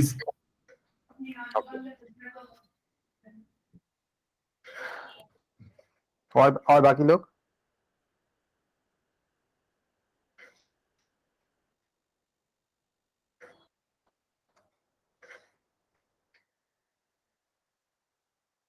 आप देखो, जो कल्चरल जो बैरियर टू कम्युनिकेशन होती है, ये एक आपका, आप कह सकते हैं कि cultural barrier to communication is an issue arising from a misunderstanding of meaning caused by cultural differences between the sender and receiver. अर्थात हम क्या कह सकते हैं इसको कि कल्चरल आपका जो बैरियर है, बैरियर का मतलब कब जो रुकावट होती है, इसको बैरियर कहते हैं इसको। तो इसमें क्या कहते हैं इसको कि जो हमारे जो जो स्पेशलिस्ट होते हैं, जो विशेषज्ञ होते हैं, वो उनमें सांस्कृतिक जो विभिन्नता होती है उसको भी है एक हम संप्रेषण की बाधा माना है। क्योंकि भिन्न भिन्न जो संस्कृतियां होती है उनमें जो सिंबल्स होते हैं, शब्दों के आपका कलर्स होते हैं, संस्कृतियों में जो आपका जो संकेतों का शब्द और उनके अर्थ भिन्न भिन्न होता है। जबकि समान संस्कृति में क्या होती है, इसमें अच्छी सुविधा होती है। एग्जाम्पल के तौर पे, अगर कल्चर मान लीजिए किसी का हिंदुइज्म है, तो हिंदुइज्म में क्या होता है कि जब आपका शादी होती है तो शादी के समय हम लाल जोड़े पहनते हैं, मतलब दुल्हन को पहना जाता है। और किसी एक दुखद घटना में अगर कोई विधवा हो जाती है कभी किसी समय, तो उसको सफेद कपड़े पहनाए जाते हैं। ये एक ही कल्चर अगर होगा तो जब भी इस तरह कोई सफेद साड़ी पहनेगा तो पता चल जाएगा कि हुआ क्या है, या लाल साड़ी पहनेंगे तो पता चल जाता है कि हुआ क्या है। किसी से शादी के समय पूरा बनारसी साड़ी वगैरह सब अच्छे से करते हैं तो पता चल जाती है। लेकिन अगर कल्चर डिफरेंट होगा, तो क्रिश्चियनिटी में क्या होता है, जब शादी होती है तो व्हाइट कपड़े पहनते हैं। और हिंदुइज्म में क्या होती है कि जब आपका कोई मतलब किसी के हस्बैंड का डेथ होती है तो व्हाइट कपड़े पहनते हैं। दोनों में क्या है, व्हाइट कपड़े ही है, लेकिन मीनिंग में क्या हुआ, एकदम अलग हो गया ना। इसीलिए बोला है कि कम्युनिकेशन यानी संप्रेषण जो होती है, अगर एक ही संस्कृति में होती है, समान संस्कृति में होती है, तो उसको सुविधा होती है। जबकि अगर डिफरेंट संस्कृति हो जाएंगे तो उसमें हमें अगर ज्ञान नहीं रहेगा तो हमें दिक्कत आती है उनमें कम्युनिकेशन करने में, क्योंकि हमारे अंदर की भावना कुछ और होगा और उसका मीनिंग कुछ और निकल के आएगा अगर हमको पता नहीं होगा तो। क्लियर हो गया? इसलिए जितने आपका जो एक्सपर्ट्स है, जो विशेषज्ञ है, उन्होंने संप्रेषण को यानी कम्युनिकेशन को जो आपका एक बैरियर माना है, जो इसमें बताया जा रहा है कि method of conflict of resolution. मतलब यह क्या हुआ आपका कि भिन्न भिन्न आपका जो संप्रेषण में बाधा उत्पन्न होती है, क्योंकि अलग अलग जो संस्कृतियां होती हैं उनके संकेत और शब्द, उनके अर्थ भिन्न भिन्न होता है। जबकि एक ही तरह के जो अगर हम ले लेंगे, मान लीजिए अगर जैसे मान लीजिए कि हम देखते हैं कि घूंघट का जहां जहाँ पे हमें घूंघट की प्रथा है, तो घूंघट का अर्थ है एक जगह पे सबके लिए समान होगा अगर अगर एक ही कल्चर होगा। जैसे अगर आप हिंदुइज्म में जाते हो तो आपको पता चलता है कि हाँ घूंघट का मतलब क्या होती है, लेकिन अगर किसी और कल्चर में किसी चीज का अलग मीनिंग हो सकता है। इसीलिए बताया गया है कि अगर समान संस्कृति होती है तो उसमें कम्युनिकेशन की यानी कि आपका संप्रेषण की आपका सुविधा होती है, मतलब वो हेल्पफुल होता है। तो संप्रेषण में यानी कम्युनिकेशन में ऐसे जो आपका जो सांस्कृतिक जो गतिरोध होती है उसके जो आपका जो अगर करेक्ट देखेंगे तो क्या क्या होगा आपका, इसमें क्या बोला है आपका, difference in tolerance of conflict, semantic, tone differences, word आपका कनोटेशन। यानी कि हम कह सकते हैं इसका कि इसका जब अगर सीक्वेंस बनाएंगे तो अर्थ विज्ञान, शब्द अभिधान या स्वर भिन्नता या जो आपका संघर्ष होती है उसके प्रति आपका मतलब कह सकते हैं कि सहिष्णुता इत्यादि, ये सारे जो है सुलझाने के लिए अलग अलग क्या होती है, इसमें एक प्रोसेस होती है, पद्धतियां होती है। यानी कि हम कह सकते हैं कि cultural barrier to communication is an issue arising from misunderstanding of meaning caused by cultural differences between sender and receiver. क्योंकि अगर आप हिंदुइज्म में हो तो आपको जो सेंडिंग हो रही है व्हाइट कपड़े व्हाइट ड्रेस का, और अगर क्रिश्चियनिज्म में जाते हो तो उसका जो आपका जो मैसेज जो सेंड हो रहा है दोनों अलग अलग होंगे। उसी तरह से कई चीजें ऐसी मिलती है कि जो दोनों में अलग अलग हमें दिखती है। और इसमें हम कहते हैं कि सेमेंटिक बैरियर जो होती है in communication can be defined as the misunderstanding and misinterpretation of meaning which restrict, जो कि आपका एक मतलब रेस्ट्रिक्ट करता है इफेक्टिव कम्युनिकेशन। क्योंकि अगर आपको मीनिंग ही ठीक से क्लियर नहीं होगा तो आप इफेक्टिव कम्युनिकेशन हम नहीं कर पाते हैं। तो इस तरह से क्या हुआ, it can be form of language, sign और सिंबल। ये लैंग्वेज में भी हो सकता है, सिंबल में भी हो सकता है या साइन में भी हो सकता है। तो फिर आपका आते हैं आपका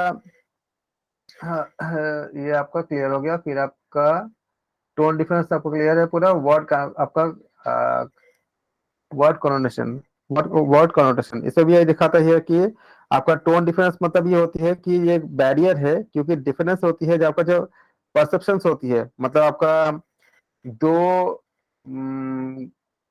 मतलब मान लो कि दो कथन है उनके बीच का जो परसेप्शन होगा अगर अलग अलग होंगे तो भी एक बैरियर की तरह काम करेगा। कुछ कल्चर ऐसी होती है जिसमें हम कहते हैं कि जो एक जगह पे फॉर्मल होती है, दूसरी जगह पे तुम्हारा आपका क्या होती है कि ये ज्यादा पोलाइट होती है। और किसी सर टोन डिफरेंस अर्थात बोलने का तरीका ना। हाँ, जैसे मान लीजिए कि जो रूड होती है, हमने बोल दिया तो हम जो जिस टोन से बात करते हैं कि प्लीज आप थोड़ा सा मुझे जगह दे देंगे बैठने के लिए, ये भी होता है। और इसी बात को अगर हम मतलब एक रूड तरह से बोलेंगे तो वो आपका डिफरेंस पैदा करता है। कभी कभी ऐसा होता है कि हमारे अंदर बोलने की हमें मतलब मन से इच्छा नहीं है कि हम रूड बोले, लेकिन ऐसा निकल जाता है कि मीनिंग अलग निकल जाती है, तो वो भी आपका क्या बैरियर होता है। जैसे कभी ऐसा होता है कि कुछ लोग मान लीजिए कि जो तोतला होते हैं तो वो कुछ बोलना कुछ और चाहते हैं लेकिन उनका मुंह से कुछ और निकल गया, उसका मीनिंग कुछ और ही मतलब कुछ और ही मीनिंग निकल गया। इस तरह का आपका बैरियर बनती है। इस तरह से क्या हुआ, ऑप्शन बी इज करेक्ट।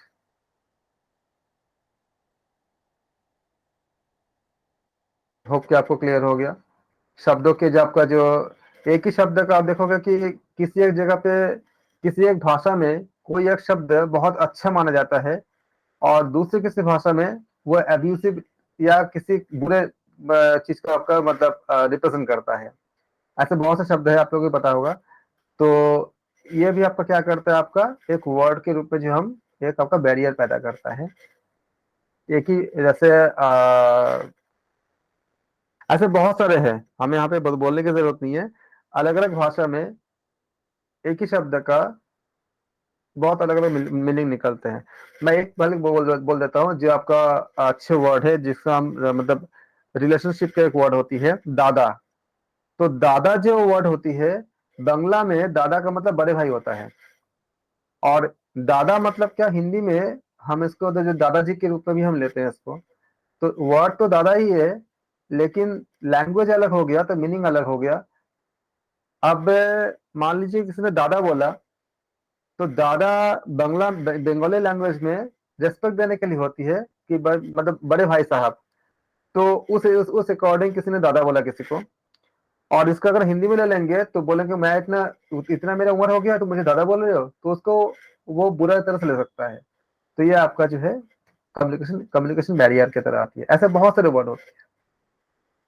सबको क्लियर हो गया होगा मेरे ख्याल से। 25 कीजिए।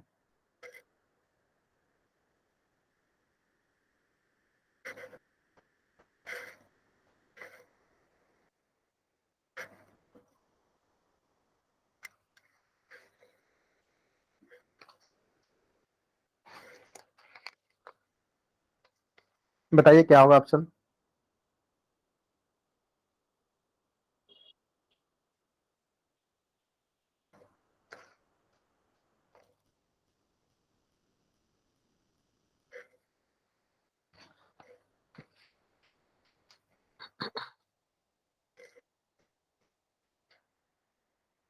Measurement application, control application, modelling application, communication application. और इसके साथ क्या दिया आपका, automatic oven, website, weather station, car crash simulator. बहुत ही आसान है, देख के पता चल रहा है।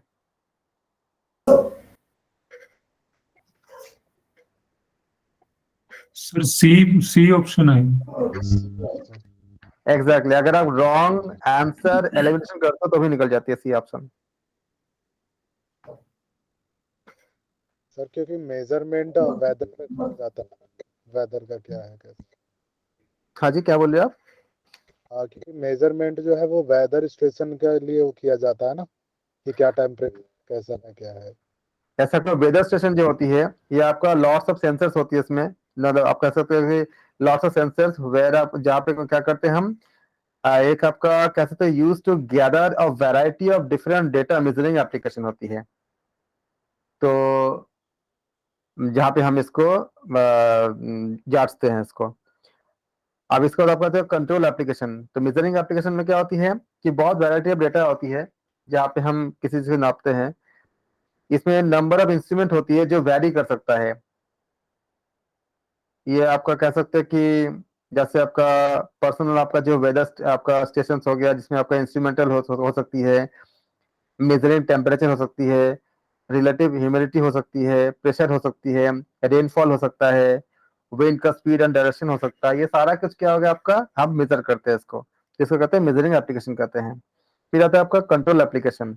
कंट्रोल में क्या होती है, ये आपका सिक्योरिटी आपका कह सकते हैं कि सिक्योरिटी आपका प्रैक्टिसेस होती है जो आपका ब्लॉक्स या इसके रेस्ट्रिक्ट्स की अनऑथराइज्ड है, ऑथराइज्ड है, इस तरह के एप्लीकेशन को जो एग्जीक्यूट करता है एक पर्टिकुलर डेटा के मतलब डेटा के साथ। आपको जब भी आप कुछ, जैसे आपने अगर एंटीवायरस लगा के रखा है तो कंट्रोल करता है, बताता है कि यहाँ पे आपको आगे जाना है नहीं जाना है, मतलब इस तरह का रिस्क हो सकता है।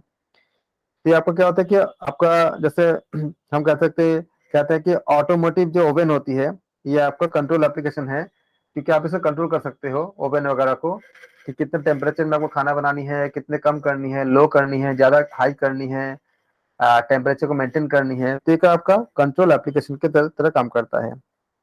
फिर आता है आपका मॉडलिंग एप्लीकेशन। ये आपका मॉडलिंग एप्लीकेशन जो होती है आपका कंप्यूटर सॉफ्टवेयर होती है, जो कि आपका यूज करते हैं, जिसको हम आप कह सकते हो कि ये है कि modelling application is a computer software that can be use to simulate different scenarios to work out all the possible outcome, जितने आउटकम हो सकती है उस पे वो वर्क करती है। कुछ एप्लीकेशन आप कह सकते हैं कि मतलब इसमें जो हम यूज करता है, जो हम यूज की जाती है इसमें, जैसे कि आपका कार क्रैश सिमुलेशन, ये आपका कार क्रैश सिमुलेटर जो होती है, ये इसका आप कह सकते हो, ये आपका हम इसका वहाँ पे यूज इस्तेमाल होता है। कुछ गेम होती है आपका, उसमें भी हमारा इसमें इस्तेमाल होती है, इस्तेमाल हम करते हैं इसमें। तो इस तरह से देखते हैं कि गेमिंग एप्लीकेशन वगैरह बनाने में इसका हम इस्तेमाल करते हैं, जो मॉडलिंग एप्लीकेशन का है। जैसे मान लीजिए कि जब कोई पायलट आपका बनता है, तो पायलट बनने से पहले उसको रियल प्लेन नहीं दिया जाता, उसको गेमिंग के माध्यम से बहुत से आपको मतलब उसको प्रैक्टिस कराई जाती है। तो वो क्या होगा, एक मॉडल की तरह काम किया, तो उसके बाद उसका प्रैक्टिस जब हो जाता है, तब आपको रियल प्लेन के साथ उसको मतलब उसको ट्रेनिंग की जाती है। और फिर आता है आपका कम्युनिकेशन एप्लीकेशन। कम्युनिकेशन एप्लीकेशन क्या होती है, ये आपका ऐसा प्लेटफॉर्म है जो डिजाइन करते हैं कि किसी चीज को कम्युनिकेट करने के लिए, यानी इजियर करने के लिए। जैसे अगर आपको कोई आइकॉन दे दी जाए, मान लो गूगल क्रोम खोलनी है, तो आपको आइकॉन देख के जो है आप उसको क्लिक कर दोगे तो खुल जाएगा वो। तो ये आपका कह सकते हो कि इसको इजी करने के लिए किसी वर्क को एक यूजर है जो ज्यादा पढ़ा लिखा नहीं है या एकदम अनपढ़ है, लेकिन वो भी जो है आपका आइकॉन को देख के, फोटो देख करके, क्लिक करके आपका ऑपरेट कर सकता है। तो ये इजियर करने के लिए कि आपका जो टीम मेंबर्स है वो आपस में काम कर सके, ऐसे ऐप प्रोवाइड करता है जिसमें आपका एक सेंट्रलाइज इंफॉर्मेशन होती है जो टीम मेंबर्स को क्विकली आपका वर्क करने को बहुत हेल्प करता है। अब मान लो अगर आपको सपोज करके आपको क्रोम खोलनी है, तो आप खाली क्लिक कर दोगे, खुल जाएगा। और उसी जगह पे अगर फीचर ऐसा हो कि आप उसका कोड लिखोगे, बाइनरी कोड लिखोगे, तभी आपका ऑन होगा, तो बाइनरी कोड कितने लोगों को पता है, तो वो नहीं कर पाएगा। तो ये क्या हुआ, यूजर फ्रेंडली नहीं हुआ। इसके इसलिए कहते हैं इसको, ये कम्युनिकेशन एप्लीकेशन वो होती है जिसको जो हेल्प करता है काफी लोगों को एक साथ कम्युनिकेट करने के लिए, इजी करने के लिए। वेबसाइट आपका जो इन्फॉर्मेशन होती है वो हम जानते हैं कि पूरे वर्ल्ड वाइड होती है, और ये अच्छा एग्जांपल है किसके, कम्युनिकेशन एप्लीकेशन के, क्योंकि हर कोई कम्युनिकेट करता है वेबसाइट के जरिए। आप जीमेल खोलो, आप कोई और खोलो, कुछ भी आप खोलना चाहो उसको आप कम्युनिकेट कर सकते हो। तो ये आपका जो जो पूछा गया है, measurement application, control application, modelling application और कम्युनिकेशन एप्लीकेशन। अब आप इसके साथ आप मैच कराओ, किसके साथ कौन मैच करेगा। आप किसी एक को मैच करा लो, जैसे मान लो ए में क्या बोला, मेजरमेंट एप्लीकेशन। अब बताओ मेजरमेंट एप्लीकेशन किससे मैच करेगा, वेदर स्टेशन से, कि क्या मेजर करते हो ना कि कितना टेम्परेचर है और कहाँ पे कब आपको बारिश होने वाला है, कब क्या होने वाला है, आप इसको मेजर करते हो। तो एक के साथ क्या होगा, थर्ड हो जाएगा। अगर एक के साथ थर्ड होगा तो ये दोनों खत्म हो गए। अब आप बी को देख लो, बी क्या बोला है, कंट्रोल एप्लीकेशन। तो अभी मैंने बताया आपको, जैसे अगर आपका ओवन होता है तो आप क्या करते हो, कंट्रोल करते हो, टेम्परेचर कम करनी है, ज्यादा करनी है, या किस तरह के आपको खाना पकानी है। तो ओवन क्या होती है, आपका एक हम कंट्रोल मतलब कंट्रोलेबल आपका आपका वो होती है, मतलब एप्लीकेशन है। तो बी के साथ क्या हो जाएगा, बी के साथ आपका फर्स्ट हो जाएगा।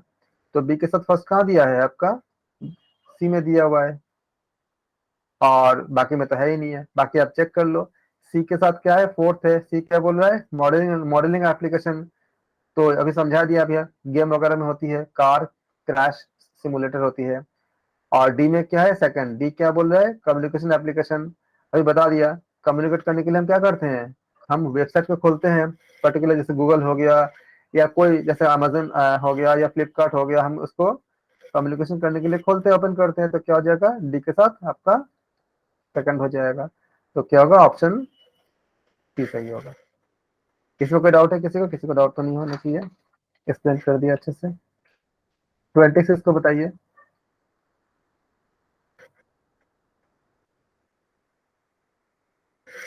क्या होगा ऑप्शन।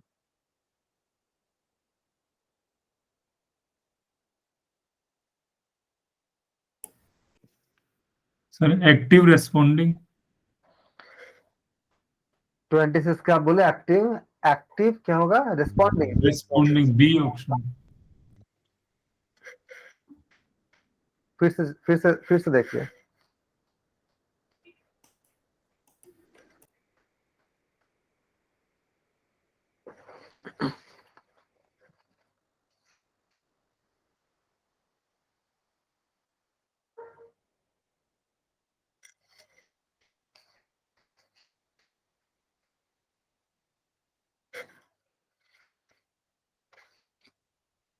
एक्टिव लिसनिंग का जो हिंदी में बोलेंगे तो क्या हो जाएगा, सक्रिय श्रवण करना। और एक्टिव रिस्पॉन्डिंग का हिंदी बोलेंगे तो क्या हो जाएगा, सक्रिय रूप से श्रवण प्रतिक्रिया, मतलब आपका रिस्पॉन्ड करना, रिएक्शन देना। फिर क्या है आपका एडेप्टिंग टीचिंग, इसका हिंदी क्या हो जाएगा, अनुकूली शिक्षण ग्रहण करना। फिर क्या है आपका सेंटरिंग बिहेवियर, इसका हिंदी क्या हो जाएगा, इसका हिंदी सेंटरिंग बिहेवियर ही होगा, क्योंकि सेंटरिंग बिहेवियर का हिंदी क्या करेंगे, सेंटर मतलब केंद्रित हो जाएगा, तो केंद्रित आपका व्यवहार यानी सेंटरिंग बिहेवियर ही हो जाएगा।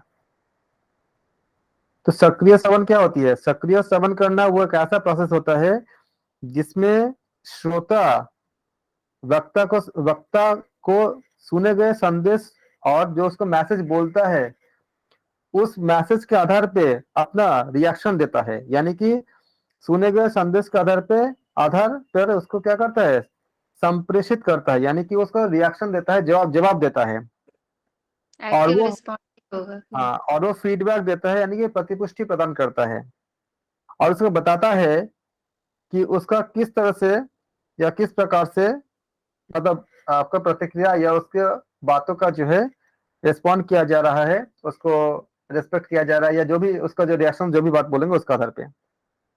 तो सामान्यतः क्या होती है कि जो आपका जो एक्टिव आपका जो लिसनर होता है, यानी कि सक्रिय जो आपका श्रवण जो करता है, यानी आपका कह सकते हैं कि सक्रिय श्रवण वक्ता और श्रोता, इनके बीच में क्या होती है, एक आपका अंडरस्टैंडिंग दिखाता है, मतलब एक समझदारी दिखाता है आपस में।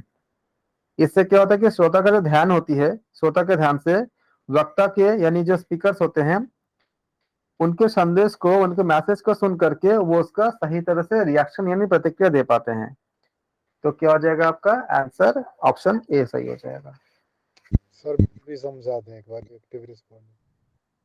एक्टिव कौन सा, एक्टिव रिस्पॉन्डिंग, क्योंकि रिस्पॉन्स देना भी तो फीडबैक हुआ ना।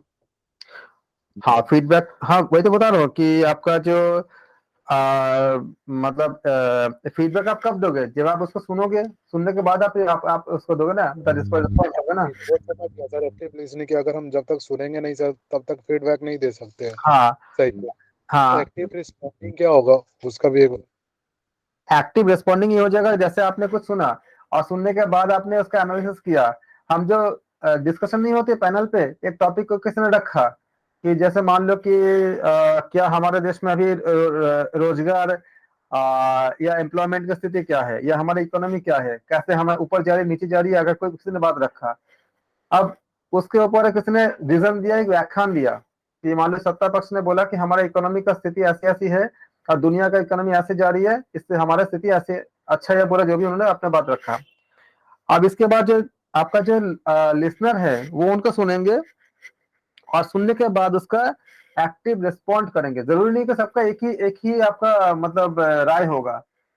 जैसे जब कोर्ट में कोई केस जाता है तो केस तो एक ही होता है, संविधान भी एक ही होता है, सब कुछ एक ही होता है, लेकिन दो जो लॉयर्स होते हैं जो अपोजिट पक्ष में, वो अपने अपने तरीके से बातों को व्याख्या करते हैं। जबकि मूल संविधान एक होता है और बाकी डेटा सब एक ही होता है, लेकिन अपने अपने हिसाब से वो चीजों को व्याख्या करके सही और गलत का निर्णय आप जज साहब करते हैं।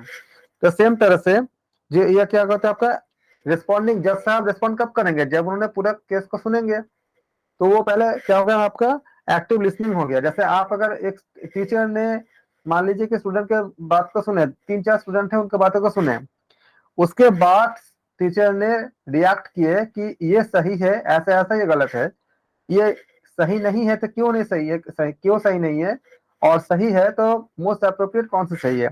तो क्या वो एक्टिव रिस्पॉन्डिंग हो गया। तो पहले तो लिसनिंग करेगा, उसके बाद रिस्पॉन्ड करेगा। तो क्या पूछा है, what is the name of the process in which the listener provides feedback to the speaker about the message heard and emotion conveyed and lets the speaker realize how he or she is being understood and respected. तो वो किस तरह से वो respected हुए, तो पहले क्या आएगा, एक्टिव रिस्पॉन्डिंग। रिस्पॉन्डिंग तब आएगा जब वो बोल चुके होंगे। तो पहले पहले कौन सा घटना घटेगा, लिसनिंग करने का कि रिस्पॉन्ड करने का? तो पहले लिसनिंग करने का होगा, पहले सुनेगा, उसके बाद वो उसका रिएक्ट करेगा। तो what is the name of process in which listener provide feedback to the speaker about the message heard, emotion conveyed, and lets the speaker realize how he or she being understood by the understood and respected. तो बहुत करीब करीब है। आपको लग रहा है कि एक्टिव रिस्पॉन्डिंग होना चाहिए क्योंकि वो फीडबैक दे रहा है, लेकिन फीडबैक देने से पहले क्या कर रहा है, वो लिसनिंग कर रहा है वो। हाँ सर, यही थोड़ा सा कंफ्यूजन हो जाता है। और फीडबैक जो होगा, देखो लिसनिंग सबके लिए बराबर होगा, फीडबैक बराबर नहीं हो सकता, मतलब नहीं भी हो सकता। किसी एक बात को आप 4 लोगों ने सुना, तो 4 लोगों की रिस्पॉन्ड क्या सेम तरह की होगी? नहीं होगी ना। लेकिन जो बातें बताई गई वो तो सेम ही एक ही बात है। तो क्या हो जाएगा आपका, हो सकता है कि एक ही बात पे कोई लोग उनको अप्रिशिएट करे और दूसरे लोग उनकी आलोचना करे, क्रिटिसिज्म करे। तो एक्टिव आपका क्या हो जाएगा, पहला वो उनका लिसनिंग के ऊपर होगा, या आप इंसान किस तरह से मीनिंग को इंटरप्रेट कर रहा है उस पर भी डिपेंड करता है। किसी एक बात का कई तरह की मीनिंग निकलती है, तो कौन इंसान किस तरह से उसको रिएक्ट करते हैं, किस तरह से इसको उसके इंटरप्रेट कर पाते हैं। अब जैसे मान लो कि हमारे जितने प्रथाएं होती है, कुछ लोग कह सकते हैं कि अंधविश्वास है। जैसे मैं आपको एक एग्जांपल देता हूं कि बच्चों से कोई गलती हो जाए तो कान पकड़ के खड़ा कर देना, ठीक है। बहुत से पहले गुरुदेव या जो बड़े बुजुर्ग होते थे ऐसे ही करते थे कि कान पकड़ के खड़े रहो 10 मिनट तक या 5 मिनट तक। अब क्या हुआ कि हमारे यहाँ पे जो ये आपका मान लो कि हमने बताया कि आपका मैसेज दिया हमने कि आपका मैसेज आया कि नहीं, बच्चे पे ये टॉर्चर होता है, ऐसा नहीं करना चाहिए, क्योंकि बच्चे के ऊपर ये क्या एक मतलब आपका सही नहीं है, उनके ऊपर मतलब इस तरह के उनको समझाना चाहिए, उनको इस तरह के पनिशमेंट नहीं देना चाहिए। तो ये एक अंधविश्वास है कि ऐसा करने से ऐसा होगा, ये नहीं करना चाहिए। ये आपका क्या हुआ, रिस्पॉन्ड हो गया। लेकिन हाल ही में जब इसका जो पर विदेश में जब रिसर्च शोध हुआ, तो पता चला कि जहां पे हम दबाते हैं कान के जिस जगह पे, वहां पे एक्चुअली एक एक्यूप्रेशर पॉइंट होता है, और अगर आप इसको दबाते हो तो बुद्धि बहुत तेज हो जाती है, मतलब बुद्धि तेज होने में बहुत मदद करता है। और वहां पे जब इसको शोध में जब ये पाया गया, तो बिना किसी कारण से बच्चों को ऐसे आपको कान पकड़ के 5 मिनट 7 मिनट जो भी उनका मतलब टाइमिंग निकलता ही है, होना चाहिए, उतना कराते हैं। तो क्या हुआ, रिस्पॉन्सेस क्या हुआ, अलग अलग हो गई। जब तक वो चीज नहीं आई थी हमें लगता था कि अंधविश्वास है, बच्चों पे टॉर्चर हो रहा है। लेकिन अब क्या था, क्या ये अंधविश्वास था या बहुत बड़ा विज्ञान था? एक्टिव जो रिस्पॉन्डिंग अलग अलग हो गया ना, कि वो इसलिए नहीं करते थे कि पनिशमेंट देने के लिए नहीं करते थे, ताकि अगर किसी का मतलब बुद्धि अगर कमजोर है, ताकि बुद्धि तेज हो जाए उस जगह पे पकड़ने से, इसलिए करते थे। तो क्या हुआ, उसका रिएक्शन पूरा पूरा अलग हो गया। पहले क्या रिएक्शन था कि नहीं, बच्चे के प्रति तो आपका मतलब ऐसा नहीं करना चाहिए। लेकिन जब ये शोध सामने आता है तो क्या पता चलता है, नहीं, ऐसा करने से बच्चों को भला होता है, ये कोई पनिशमेंट नहीं है, ये एक आपका मतलब बेहतर करने के एक तरीके हैं, जो बाहर भी इसके ऊपर शोध की जा रही है। और एक एक्चुअली ये एक एक्यूप्रेशर पॉइंट है जो हमारे परंपराओं में मतलब आया हुआ है। तो इसको आप जब पढ़ोगे तो जैसे मेटाफिजिक्स में अगर आप शोध करते हो तो काफी चीजें ऐसी निकलती है जो पहले अंधविश्वास कही जाती थी, लेकिन उसका जब वैज्ञानिक रूप सामने आती है तो हमें लगता है कि नहीं, वो सही है। तो ये क्या होगा, रिस्पॉन्ड हो गया। लेकिन मैसेज जो गया है वो पहले क्या होता है, एक्टिव लिसनिंग होता है। क्लियर होगा सबको? क्लियर है। 27 कीजिए। Given below are two statements. Statement 1 क्या कहता है, open coding is achieved by linking codes to contacts, to consequences, to pattern of the interaction and to causes. Statement 2 कहता है axial coding is the process of breaking down, examining, comparing, conceptualizing and categorizing data. अब आपको बताइए कौन सा आप सही बोलोगे।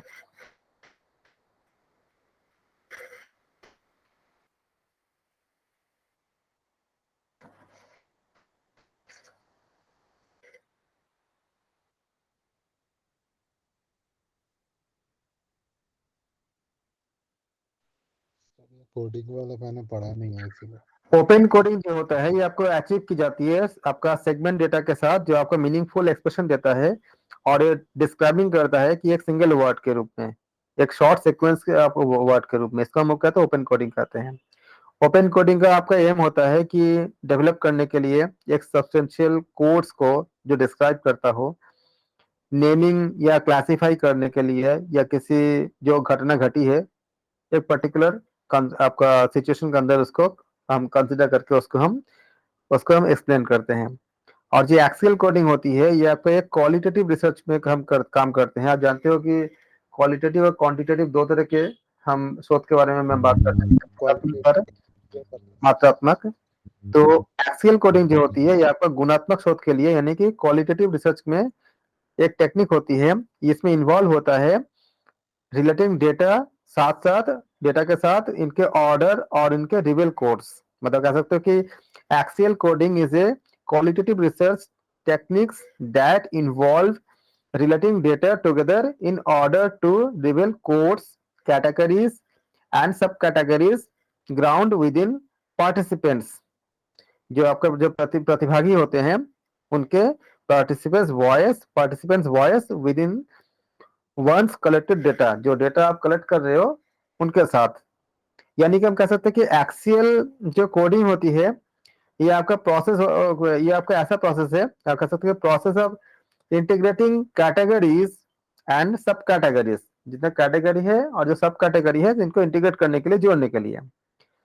इसे पर्टिकुलर एक्सियल कोडिंग के साथ क्या करते हैं हम लोग, कनेक्शंस करते हैं उनके कैटेगरीज को और उनके थीम्स को, उनके अगर उसके सब कैटेगरी बनानी है तो उसके साथ ऐसे जो मेथोडोलॉजी का हम इस्तेमाल करते हैं टिपिकली, तो ये आपका शॉर्ट टेक्सचुअल पैसेज या सेगमेंट के रूप में हम इसका यूज करते हैं। तो ये आपका दो कोडिंग जो था जो बताया गया है, तो आप देखते हो कि इसमें जो बताया गया इसमें दोनों में से कोई भी सही नहीं है। स्टेटमेंट ठीक है सर इसमें, हाँ क्योंकि मैंने कैटेगराइजिंग डाटा वगैरह डाला है हाँ, जो कि सही है एक्सेल कोडिंग का।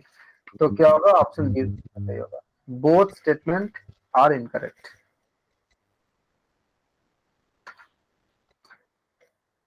सर बोथ आर इनकरेक्ट या करेक्ट? इनकरेक्ट, गलत है ना दोनों ना।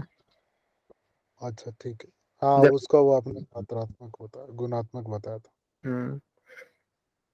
किसी को डाउट तो नहीं है? 28 का बताइए, एक बार रीड कीजिए आप करके बताइए। ये भी दो स्टेटमेंट का ही बात है।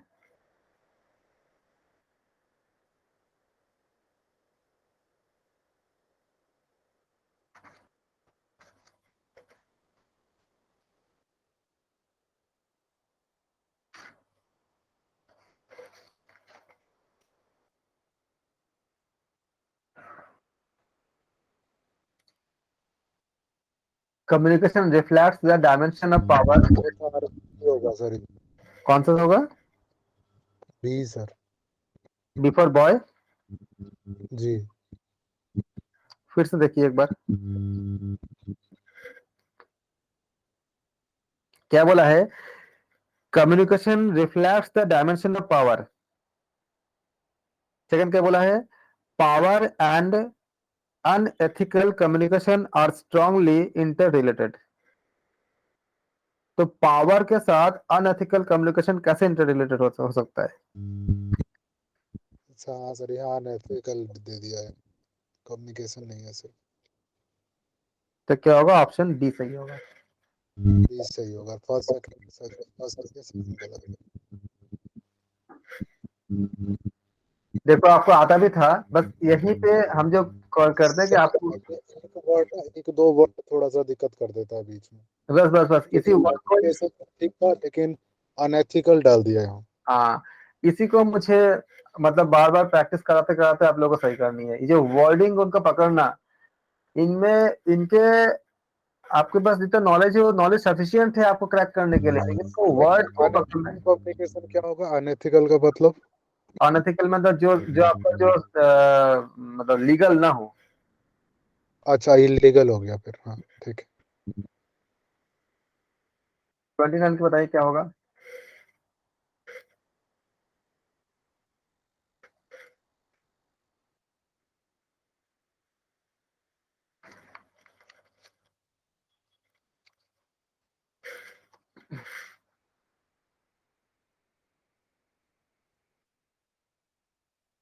मॉन्ट्रियल प्रोटोकॉल जो होती है ये आपका एक सर इंटरनेशनल ट्रीटी के साथ होती है जो डिजाइन की गई है। ये प्रोटेक्ट करने के लिए था ओजोन लेयर को, मतलब आपको ओजोन लेयर के संबंध में था। ये आपका फेसिंग आउट था production of the numerous substances जो कि रेस्पॉन्सिबल था कि ओजोन डिप्लेशन के लिए, क्योंकि आप जानते हो कि ओजोन लेयर से छन के सारा सन का रे आता है, ये यूनिट 9 से संबंधित है। सन का रे आता है तो उसके हमें बहुत सी चीजें से बचाता है। इसके लिए जो प्रोटोकॉल बनाई गई थी वो आपका था मॉन्ट्रियल प्रोटोकॉल था। ये आपका मैं बता दे रहा हूँ, आपको इसको नोट कर लेना और एग्जाम्स में इसका डेट भी पूछ सकते हैं। ये आपका जो आपका एग्री किया गया था 16 सितंबर 1987 में। आप कह सकते हैं it was agreed on the 16 September 1987 and entered into force on 1 जनवरी 1989। इसको आपका एग्री किया गया था 16 सितंबर 1987 को, और इसमें आपका जो अस्तित्व में आया जिसमें जिसमें आपका जो शुरू हुआ वो 1989 को। यूनाइटेड नेशन आपका conference on environment and development, इसका पूरा नाम था the United Nations conference and on environment and development, जिसका पॉपुलर नाम था रियो समिट, RIOSUMMIT। इसको रियो समिट भी कहते हैं। ये आपका मेजर यूनाइटेड नेशन कॉन्फ्रेंस में ये आपका मतलब लिया गया था। इसके बारे में ये शुरुआत होता है इसका आपका 3 जून से लेकर के 14 जून 1992 तक हुआ था। जो आपका जो रियो समिट आपका जो इसको जब प्रोड्यूस किया गया था, ये आपका डील किससे करता है, क्लाइमेट चेंज के ऊपर या बायो एडवर्सरी के ऊपर या फॉरेस्ट्री के ऊपर, और ये रेकमेंड करता है कि लिस्ट ऑफ डेवलपमेंट प्रैक्टिसेस, जिसको उन्होंने एजेंडा 21 का नाम दिया था। सर ये 40% वाला यही था क्या? नहीं, 40% अभी आपको उसको हमने इसलिए बोला कि हम एक एक्स्ट्रा क्लास लेंगे, 1-2 क्लास, जिसमें आपको डिटेल समझा देंगे उसके बारे में। ये जो आपका एजेंडा था, एजेंडा 21 के नाम से बहुत फेमस है ये। अगर आप एजेंडा 21 को अगर सर्च करोगे या रीड करोगे आप मदान जी के बुक से या किसी और बुक से, तो मिलेंगे इसका बहुत डिटेल। ये दिया था आपको जो concept of the sustainable development to be combined economic growth with ecological responsibility. तो ये आपका मॉन्ट्रियल प्रोटोकॉल के बारे में। वो तो विकासशील देश थे ना, जो विकासशील देश हैं, हाँ तो इनके लिए किया गया है कि ये मतलब अपना ग्रोथ तो करे लेकिन इसके साथ को इसको ध्यान में रखते हुए। हाँ, इसीलिए मतलब इनके सामने टारगेट रखा गया था, लेकिन जो विकसित डेवलप कंट्री थे उनके लिए थोड़ा और अलग तरह का टारगेट था कि आप उनके लिए रिस्पॉन्सिबिलिटी ज्यादा थी, तो इसके लिए आपका बनाया गया था सारा कि हाँ, इसमें यूएस को लिया गया था और भी 2-3 कंट्रीज थी जिनको इसमें शामिल किया गया था। हाँ जी। फिर ये आपका, तो आप इसको अच्छे से ये जो प्रोटोकॉल का मतलब क्या था सर ये समझा दिया। पहले पढ़ा हुआ है ये चीज, रियो समिट। हाँ जी, समिट पहले पढ़ा हुआ है, हाँ क्योटो प्रोटोकॉल और रियो समिट, ये 2 चीजें। हाँ जी। क्योटो प्रोटोकॉल आपका जो जानते हो कि आपका इंटरनेशनल ट्रीटी था, जिसमें आपका एक्सटेंडेड किया गया था 1992। आपका यूनाइटेड नेशन फ्रेमवर्क कन्वेंशन किसके लिए था, क्लाइमेट चेंज के लिए था। और ये कमिट कर रहा था कि आपका जो जो पार्टीज इसमें रिड्यूस करेगा ग्रीन हाउस गैस एमिशन इत्यादि, ये उन्होंने इसके ऊपर सारा काम किए थे। जो आपका साइंटिफिक आपका जो कॉन्सेप्ट था कि ग्लोबल वार्मिंग और इनके साथ संबंध जितने चीज थे उनके साथ ये था कि हाँ एक मतलब वैज्ञानिक तरीके से काम किया जाए और ग्लोबल वार्मिंग को कंट्रोल की जाए। और ह्यूमन मेड CO2 जो होती है, जो हमारे इंसान के क्रियाकलाप के कारण इंसान के द्वारा जनरेट की जाती है, उसमें कंट्रोल करने के लिए सारा चीज इसमें बनाया गया था। आप पेरिस एग्रीमेंट के बारे में आप सुनते भी होंगे कि आपका न्यूज में भी बहुत आया था इसके बारे में। जो आपका जो इसके बाद आता है पेरिस एग्रीमेंट, ये सारे एग्रीमेंट आपको एग्जाम में मतलब के लिए इम्पोर्टेंट है, वो आपको पेरिस एग्रीमेंट आपका जो हम लोग देखते हैं कि ये ऑफन रिलेटेड टू क्या होती है, आपका पेरिस अकॉर्डिंग टू इसके अनुसार क्या है आपका, ये भी आपका क्लाइमेट अकॉर्ड्स के साथ ही बात करते थे कि इंटरनेशनल आपका जो ट्रीटी हुई थी कि क्लाइमेट चेंज जिसको अडॉप्ट किया गया था 2015 में, ये आपको कवर करता है क्लाइमेट चेंज है आपका मिटिगेशन, एडेप्टेशन और उसका जो आपका फाइनेंस इत्यादि के बारे में बताते हैं इसका। तो मैंने बता दिया चारों प्रोटोकॉल के बारे में। आप बताओ कि इसमें ऑप्शन कौन सा दोगे? डी होगा, डी डी का होगा, C4C। डी होगा कि सी होगा? बी का सी फॉर कैट। C4C होगा सर, डी नहीं होगा, C होगा। हाँ, तो ऑप्शन सी होगा। बस यही आपको, आपने अभी क्या देखा, आपने 4 प्रोटोकॉल देखा।